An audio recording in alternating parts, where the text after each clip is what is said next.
The radio handset in Gefreiter Hans Staudner's Panzer IV still carries the promise from the night before. At first light, the Luftwaffe will own the sky over Mortain, and the Amis will be flattened before they can dig in. That is the plan. Operation Lüttich, the counterattack meant to split the American breakout at Avranches and drive the whole invasion back into the sea, depends on it. 4 Panzer divisions rolling west through the dark, engines muffled, no artillery preparation. Everything staked on surprise and on German fighters holding the dawn overhead. Staudner has been told to expect friendly aircraft. What arrives instead, a little after 11 in the morning on August 7th, 1944, are Thunderbolts, not 2, not a probing pair. Squadron after squadron of P-47s, peeling out of the haze in 3s and 4s, coming down the Say Valley with their 850 caliber guns already firing. The Luftwaffe that was supposed to shield this attack managed roughly 300 sorties that were ordered, and almost none of them reached Mortain. Allied fighters intercepted them over their own airfields. The German pilots who did get airborne were chased off or shot down before they saw a single Panzer.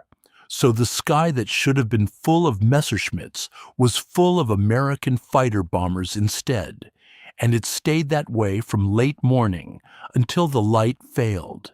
What happened next shouldn't have been possible, and it's the reason this story exists. Those Thunderbolts were not hunting blind. They were being walked onto individual German tanks, vehicle by vehicle, hedgerow by hedgerow, by an American officer talking to them over a radio from inside a Sherman that was itself moving through the battle. A man on the ground in the fight, looking up and telling pilots where to put their rockets. The German army had no answer for that level of coordination and could barely imagine it. If you served in armor, in close air support, in a tactical air control party, or you had a father or grandfather who did, put it in the comments, name, unit, theater. Subscribe and like this video so the algorithm carries it to the men who worked this exact problem, because what happened over Mortain was a system, and systems are built by people. Now, back to Staudner's Valley.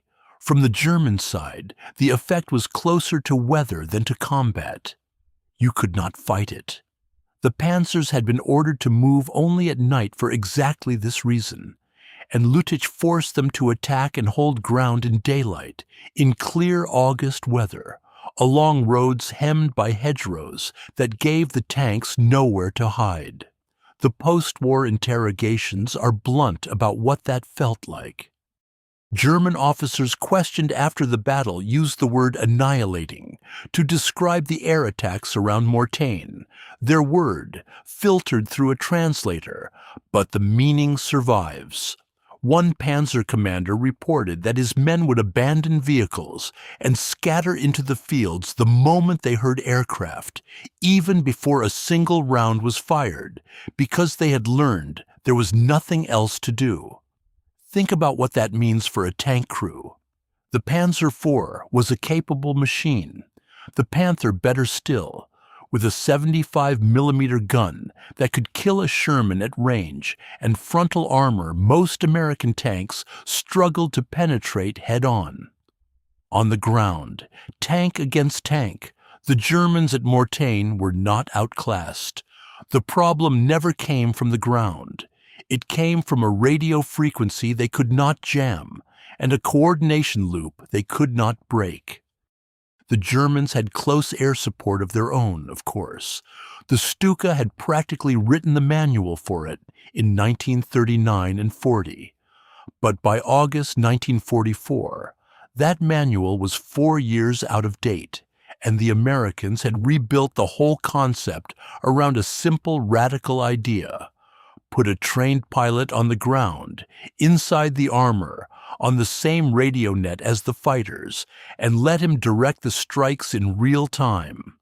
Staudner's column never reached its objective. Most of it never made it past the first few kilometers of open road.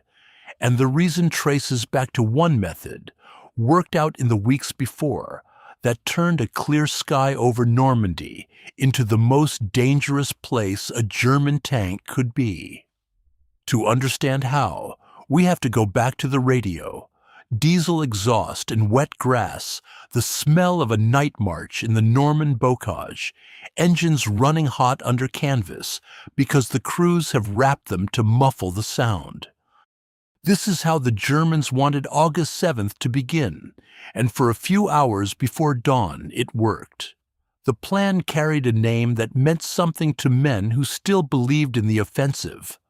Lüttich, the German word for Liège, the fortress town the Kaiser's army had stormed in 1914.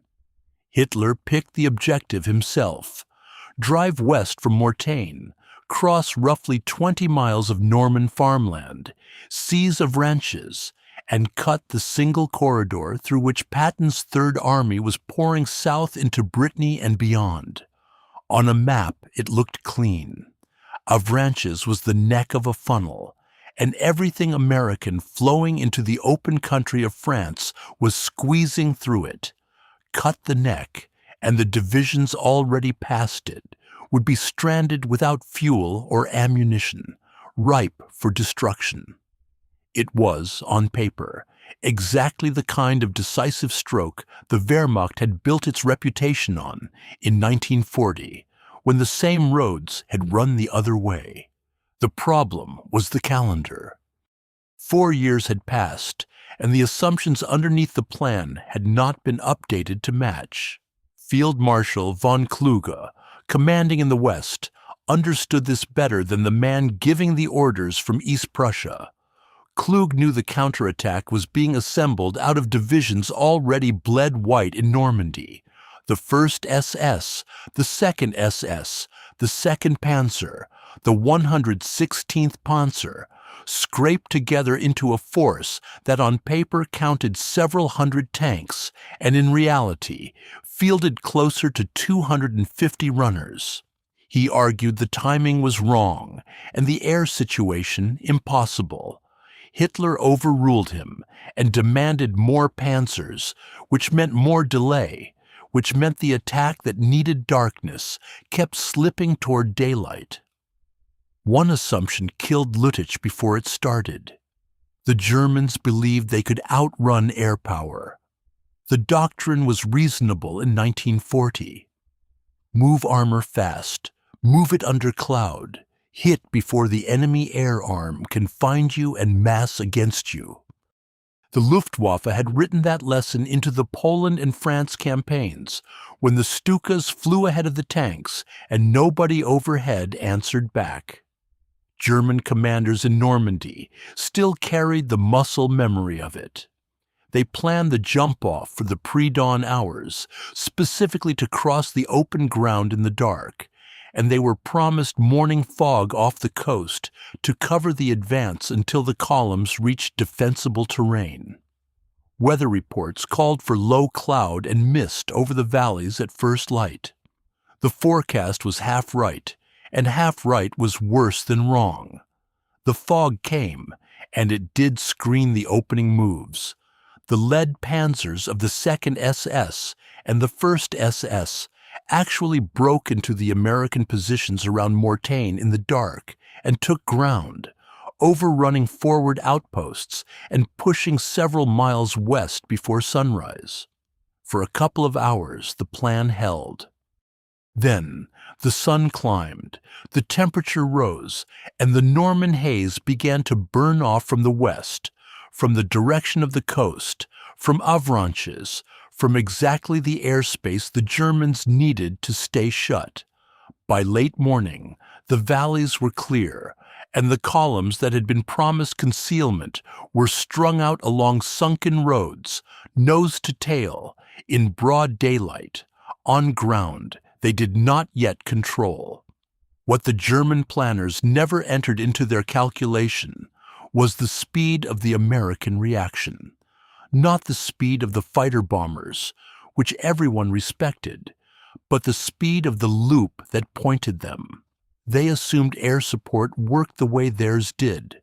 A request goes back through Corps, up to an air liaison, over to an airfield, and hours later, if the weather holds and the target hasn't moved, aircraft appear over a map reference. That lag was the thing German armor was built to beat. Move faster than the request cycle, and you win. The Americans had already collapsed that cycle from hours to minutes, and they had done it by putting the man who called the aircraft not at Corps headquarters, but forward, in the armor, watching the same road the panzers were driving down. Staudner's column was rolling into a system nobody on the German side had been briefed to expect. The device the pilots were watching for is a strip of colored cloth and a rank of panels laid across the rear deck of the lead Sherman, bright against the olive drab, and above it a radio antenna that has no business on a tank. This is an SCR-522, a VHF aircraft radio, ripped out of the same set the fighter-bombers carry and bolted into an armored vehicle so that the men on the ground and the men in the air are, for the first time, talking on the same frequency, in the same language, at the same moment.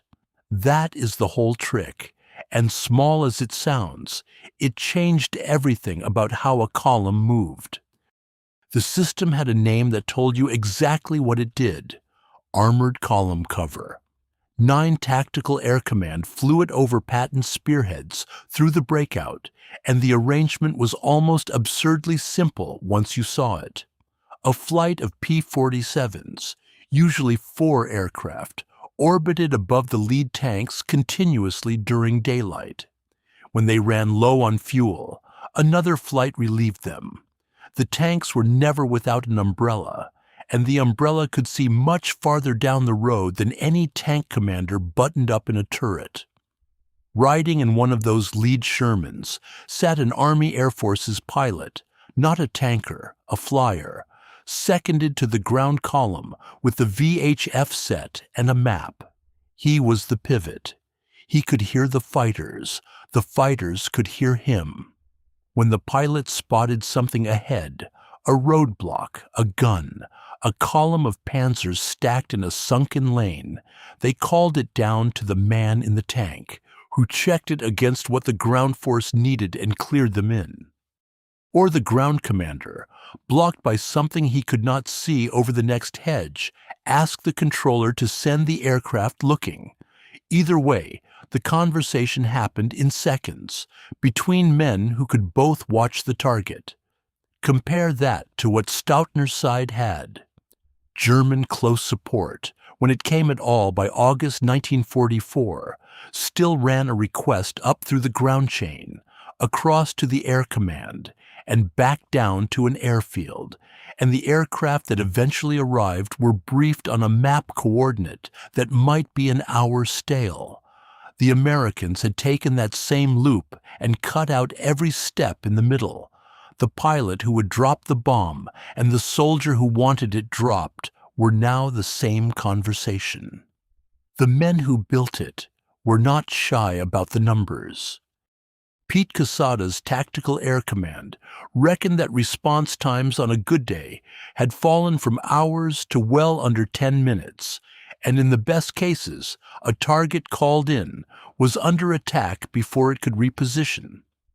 At Mortain, that number decided the fight, because a panzer column strung along a road cannot reposition in 10 minutes. It is a snake with no room to turn. Listen to what it did to the men underneath it. The senior German commander on that front, General der Panzertruppe Hans von Funk, running the 47th Panzer Corps, watched his own attack seize up in daylight and reported the cause without dressing it up. His armor could not move, not because it was outfought on the ground, but because the moment it rolled into the open, the fighter-bombers were on it, and there was no interval between being seen and being hit. The post-war foreign military studies reports return to this again and again, in the flat prose of officers writing for their American captors. One Panzer division's account of Mortain describes movement by day as effectively impossible. Columns halted and dispersed, tanks knocked out or abandoned along the roads, the crews taking to the ditches at the first sound of engines overhead. The reports credit the coordination, not just the aircraft, the fact that the strikes arrived where the ground fighting actually was, when it was still happening. That is the part that broke them. It was not the P-47, which they knew, nor the rockets and the 8 machine guns, which they had learned to fear across France. What the Germans could not counter was the invisible thing joining the tank on the road to the fighter in the sky, a single radio net that turned every clear patch of daylight over Normandy into a killing box, and did it in minutes. 956. That is roughly the number of sorties Quesada's neighboring commands and the supporting air forces threw over the Mortain sector on August 7th alone. American and British squadrons working the same narrow box of Norman farmland from late morning until dusk. The RAF's 2nd Tactical Air Force sent its rocket-firing Typhoons. The 9th Air Force sent the Thunderbolts.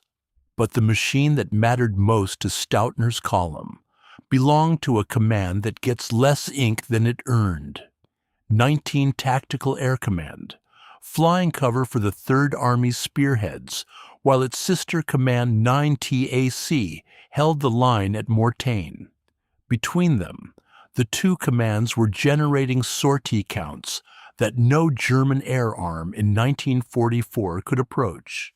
Because the Luftwaffe in the West was flying to survive interception, not to hunt tanks. Work through the arithmetic of the umbrella itself.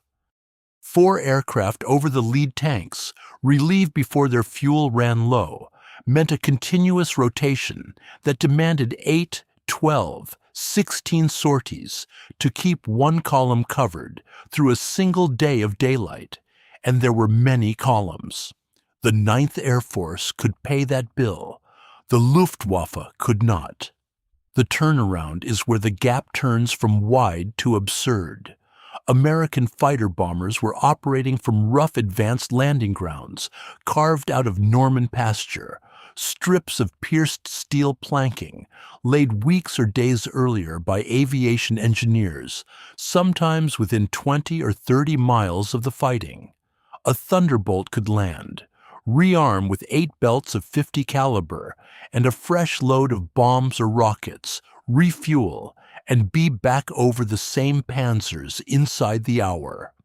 The Germans, flying from fields under constant attack, with fuel that was running out across the whole Reich by that summer, could not sustain anything like that tempo. Every sortie they generated cost them aircraft they could not replace and pilots they had stopped being able to train properly 2 years earlier. Now, the radio. Here's the thing that irritates me more than it should, and I want to sit on it for a second, because it never gets said plainly. Everyone talks about the VHF set in the tank as if it were one clever gadget. It was not one gadget. It was a whole frequency architecture.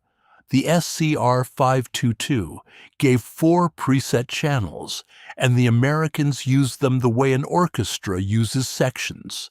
A channel for the ground controller to the flight overhead, a channel for the fighters talking to each other, a channel back to the control center, a guard channel. Multiply that across dozens of flights, working the same crowded slice of sky over Normandy, and you have a spectrum management problem that would give a modern communications engineer a headache. Too many transmitters, too little bandwidth, everyone shouting on frequencies that overlap. The Americans built the discipline to keep those nets clean. Who talks, when, on what channel, in what order, And they did it with equipment mass-produced by the tens of thousands and radio procedures drilled until they were reflex. The Germans had capable VHF gear too.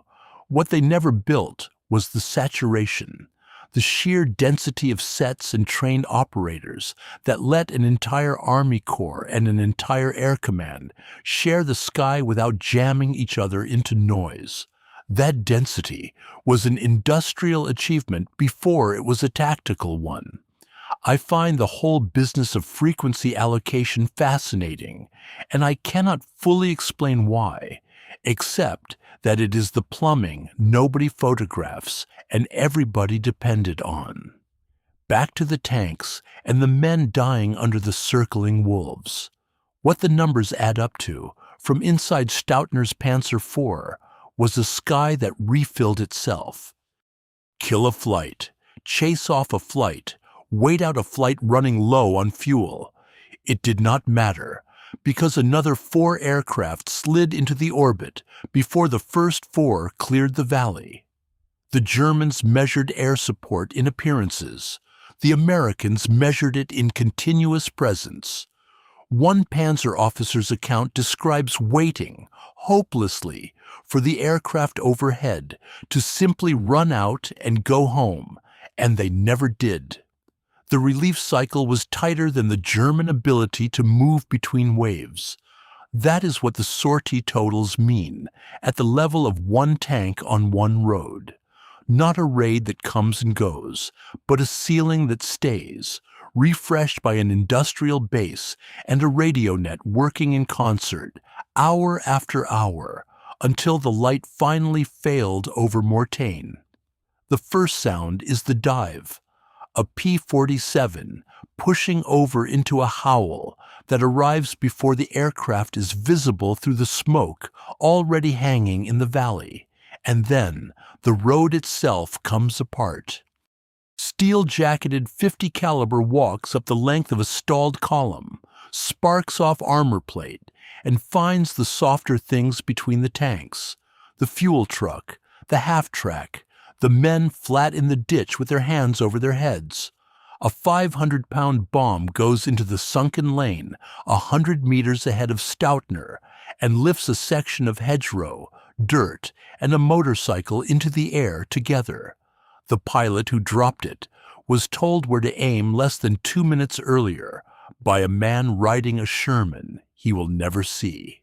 Hold on to that detail in all the noise.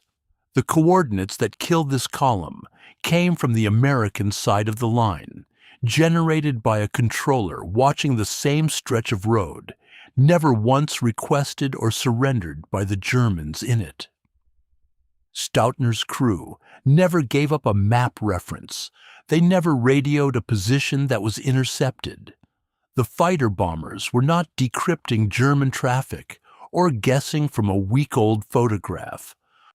The target was simply visible from above, called down in plain voice, and confirmed against what the ground force already knew was blocking the road, which meant the panzers were being struck on the basis of their own presence, cued in real time by an enemy who could see them and talk to the aircraft in the same breath. There was no cycle to hide inside. The interval between being spotted and being hit had collapsed to about the length of a single radio call, and a Panzer IV does not clear a sunken lane in the length of a radio call.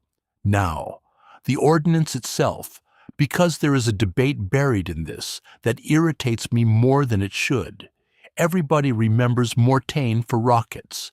The image that survives is the RAF Typhoon, loosing its 60-pound rockets in a ripple, and the post-war mythology turned those rockets into tank killers that broke the German attack single-handed. The trouble is, the arithmetic does not support it.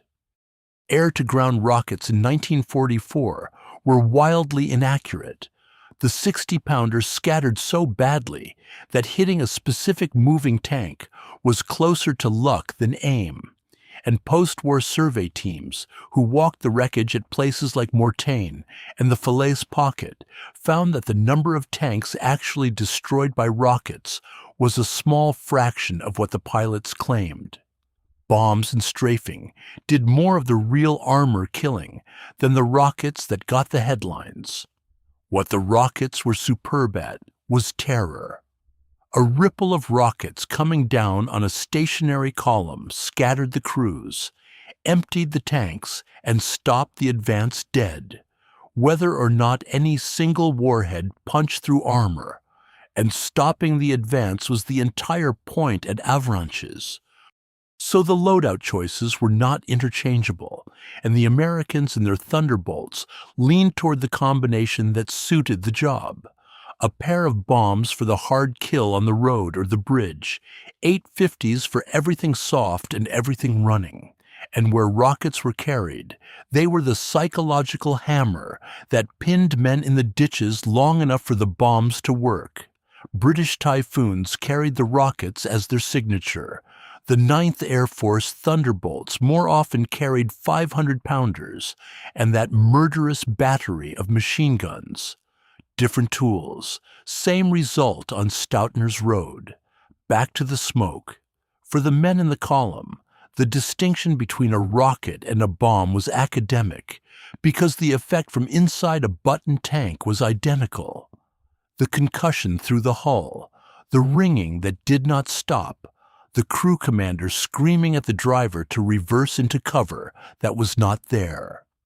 The road to Mortain by early afternoon was a line of halted vehicles, some burning, some simply abandoned by crews who had decided the tank was a coffin and the ditch was life.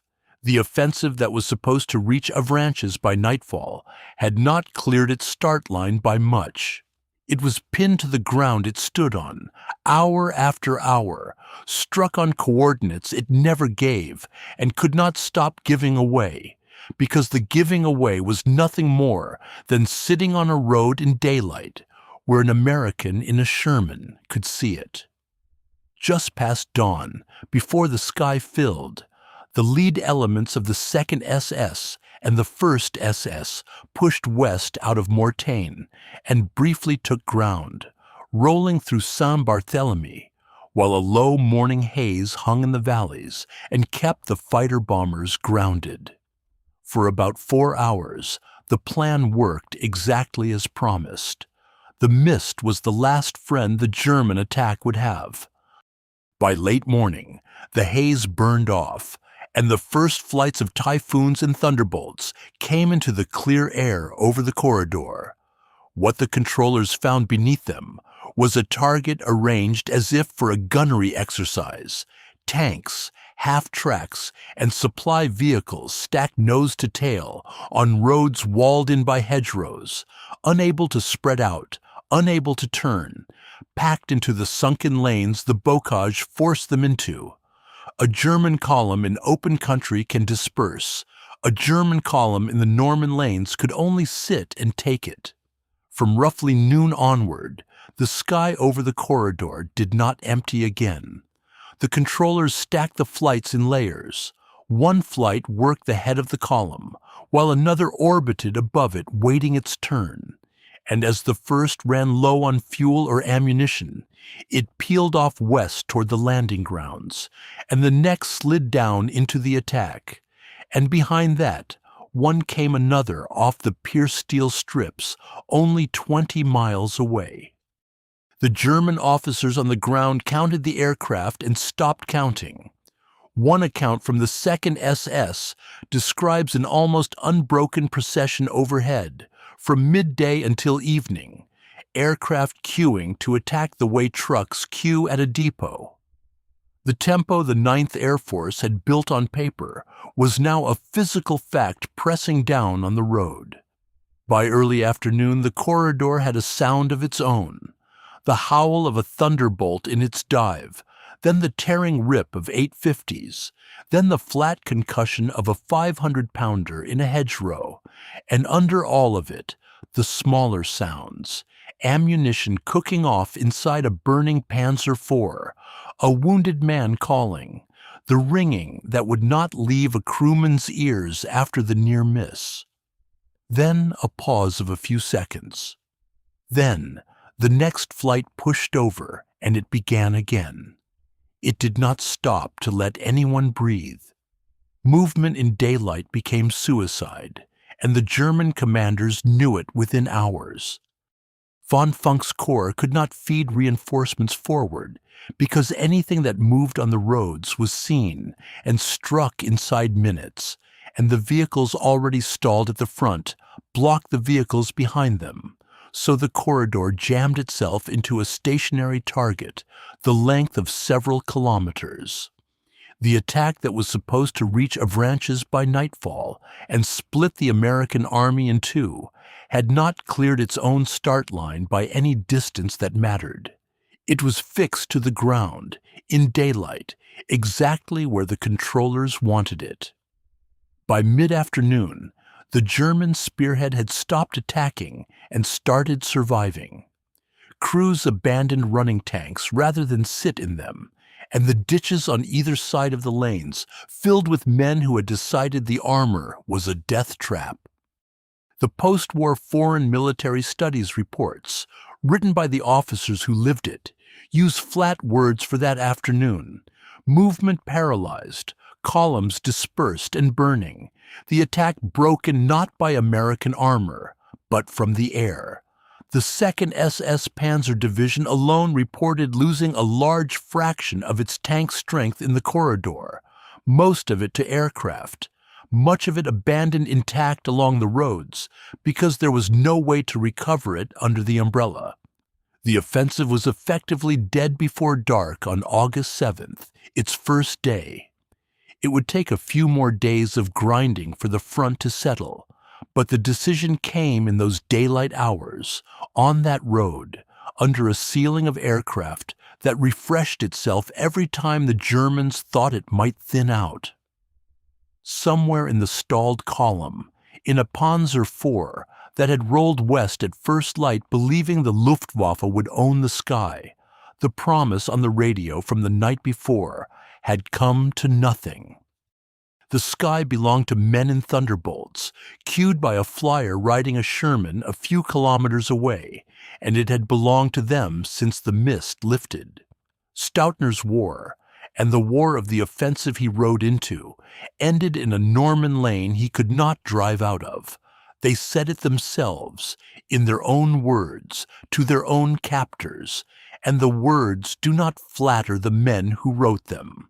When the German commanders who ran the Mortain counterattack sat down after the war to explain to the United States Army Historical Division exactly what had happened to them, they did not blame American tanks, or American infantry, or the terrain, or Hitler's insistence on the attack, though several of them blamed Hitler for ordering it in the first place. They blamed the aircraft. The Foreign Military Studies files are full of it, report after report, generals reaching for the same conclusion from different desks. The offensive was not stopped on the ground, because it was never allowed to fight on the ground.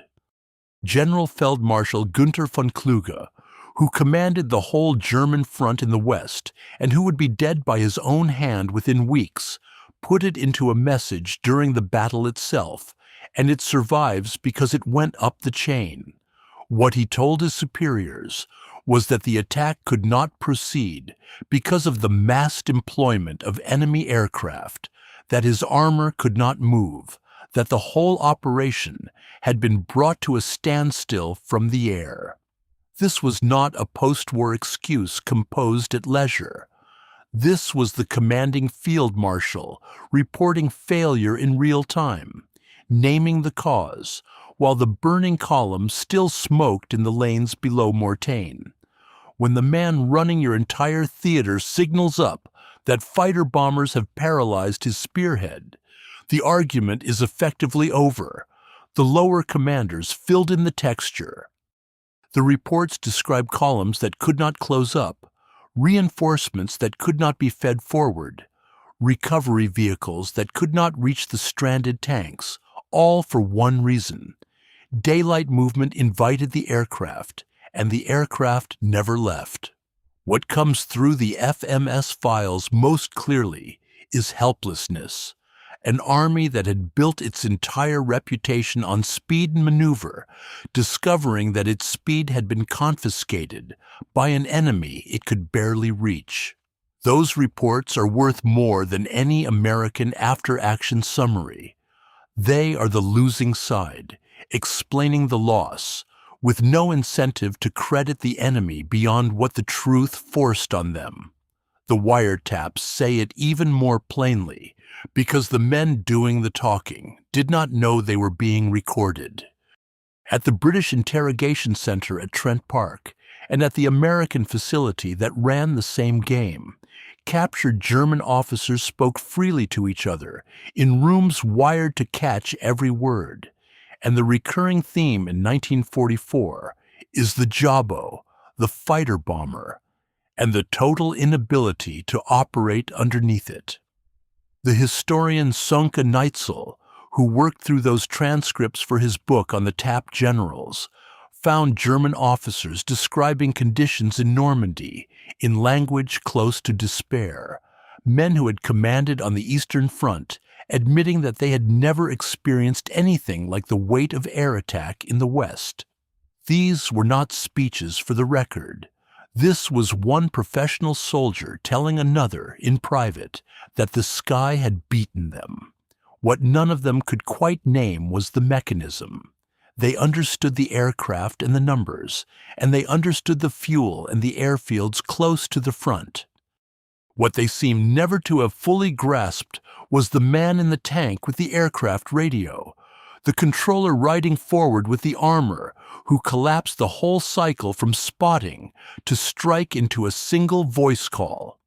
The German air-ground coordination in the West could not do this, and the reports written by men who had watched it done to them described the effect without ever isolating the cause. They saw the ceiling that refreshed itself. They did not see the SCR 522 bolted into a Sherman that kept it full. So the confession is complete, but incomplete. The German commanders admitted, in the FMS files and on the wiretaps and in von Kluge's own frantic signal, that the Mortain attack died from the air. They admitted it because it was the plain fact of the thing, and admitting it cost them nothing they had not already lost. What they could not admit, because they never fully understood it, was that the aircraft killing their column had been handed the road by a man on the ground, wearing the wrong uniform to be doing an airman's job, talking to the pilots as if he were one of them. So what happens when the same system that broke the German attack turns on the men it was built to protect? That is the other half of Mortain, and the histories tend to hurry past it. The controller in the Sherman was fast because the loop was short, and a short loop has almost no room in it for a second look. A pilot rolling in at 400 miles an hour on a plain voice call has seconds to separate a German half-track from an American one, and the recognition panels on the friendly decks were only as good as the light, the smoke, and the angle. On August 7th, the corridor was full of all three working against him. The tools that made the ceiling murderous made friendly fire nearly unavoidable. Ground forces on both sides of that narrow box were sometimes a few hundred meters apart in the hedgerows, close enough that a bomb aimed at the enemy lane could walk into the friendly one. American units at Mortain took losses from their own aircraft, and so did the British. The 2nd Armored and other formations in the sector reported being hit by the same fighter bombers that were tearing the panzers apart, men killed, and vehicles burned under the umbrella that was supposed to be theirs. The forward controller reduced that risk more than any other single measure because he could see the friendly panels the pilot could not, and he could wave a flight off a marker it had misread. He could not eliminate it. Nobody could, at that speed, in that terrain, with that many aircraft stacked over that little ground. And here is where the hubris starts to show its edge. The picture the survey teams built afterward is blunter than the legend. When the analysts walked the wreckage in the corridor, and later in the Falaise pocket, they found that the number of tanks actually destroyed by air attack was far smaller than the pilots had claimed. Many of the vehicles along the roads had been abandoned, not killed, their crews driven off by the terror of the strafing rather than their armor punched through. The aircraft did not so much destroy the German armor as chase the men out of it, and then leave it sitting there, intact, for the ground troops to finish or capture.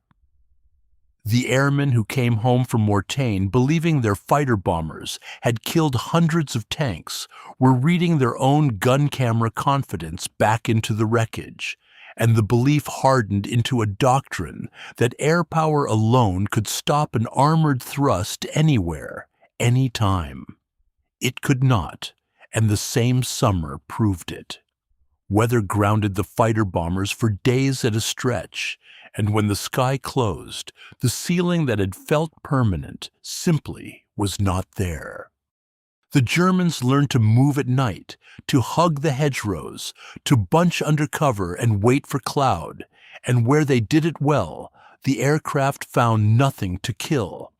The system worked at Mortain because a specific set of conditions held all at once: clear August light after the morning haze burned off, airfields 20 miles back, a target packed nose to tail into sunken lanes that let it neither disperse nor hide, and a controller riding forward who could see the road and talk the pilots onto it. Take away any one of those, and the killing corridor becomes an ordinary road again. Believe the ceiling is always there, and you build an army that forgets how to fight without it. That was the danger buried inside the triumph, and later campaigns would find it. The Ardennes, that December, opened under exactly the low gray cloud that switched the fighter bombers off, and for a week the Germans moved as if 1944's lesson had never been taught. The sky over Mortain had been a weapon of overwhelming precision, but it was a weapon that ran on daylight and good weather and airfields close enough to matter, and none of those three were guaranteed. Staudner's column had the bad luck to meet the system on the one day every condition lined up in the American favor. The men who wrote it off as simple air superiority, on both sides, missed the fragile machinery underneath, the radio, the panels, the man in the wrong uniform on the tank deck, and the narrow set of circumstances that let all of it work at once. The tank-borne controller became the template, and the Army knew it within weeks. What worked in the lanes below Mortain was written up, refined, and pushed across the front, so that by the drive to the German border, the armored columns of Patton's Third Army rolled with an air party riding in the lead vehicles, calling their own cover onto whatever waited around the next bend. The doctrine had a name by then, armored column cover, and it did exactly what the improvised setup at Mortain had done, except now it was standard, expected, built into the march order rather than jury-rigged the night before.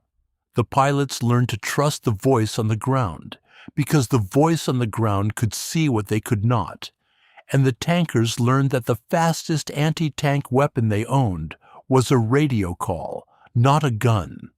That is the real inheritance of the corridor, and it outlived every vehicle in it. The cost of that inheritance never fully closed out on paper, and the honest histories say so. Friendly fire losses under armored column cover were real and recurring, and the men killed by their own aircraft in the pursuit across France do not appear in the triumphant sortie totals. The system was fast because it was loose, and loose systems kill some of the people they are meant to protect. The Army kept it anyway because the arithmetic favored it. The tanks it saved outnumbered the men it cost, and that is a cold sentence to write, but it is the sentence the records support, which brings the story back to the man on the tank deck, the one the Germans never saw. The problem is an honest one.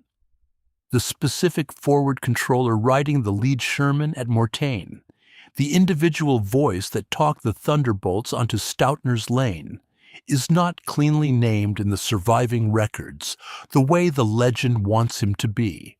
The technique is documented, the units are documented, the aircraft and the sorties and the German confessions are all documented, but the single figure, one airman in an olive-drab tank, working an SCR 522, he had no business operating from a vehicle he had no business riding, dissolves into the anonymity of a system that was designed to make no single man indispensable.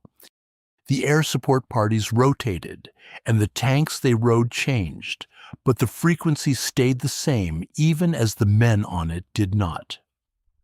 Sources name several officers who pioneered the method in the 1st Army sector that summer, and they conflict on who was where on August 7th. The file does not settle it. Maybe that is the right ending for a story about a system rather than a hero. The whole point of putting the controller forward was that it did not depend on genius, only on a radio, a set of panels, and a man willing to ride the lead tank into the place the bombs were about to fall. Any competent air party could do it, and that interchangeability was the strength. It meant the ceiling did not lift when one man was hit, because another was already on the net. The Germans looked for a weapon and found a sky. They never found the man, because the man was replaceable by design, and the sky was not. So the better question is who the real witness was. Not the American who built the corridor, and not the historian reading it back decades later. The witness was von Kluge, signaling failure up the chain while the smoke still rose. The witness was the SS officer counting aircraft until he stopped counting. The witness was Staudtner, or the thousands like him, in a Panzer IV that rolled west at first light, believing the sky belonged to the Luftwaffe, and learned otherwise before noon. The enemy is the one who tells you what a weapon was worth, because the enemy is the one it was used on. 956 sorties over one sector in one day. 4 hours of morning mist, then 8 hours of clear light with no gap in the ceiling. The 2nd SS reporting the bulk of its armor gone, most of it abandoned intact along a few kilometers of Norman Lane. One field marshal's signal naming the aircraft as the cause. One radio, in one tank, on one frequency talking. One column that rolled west at dawn and did not come back.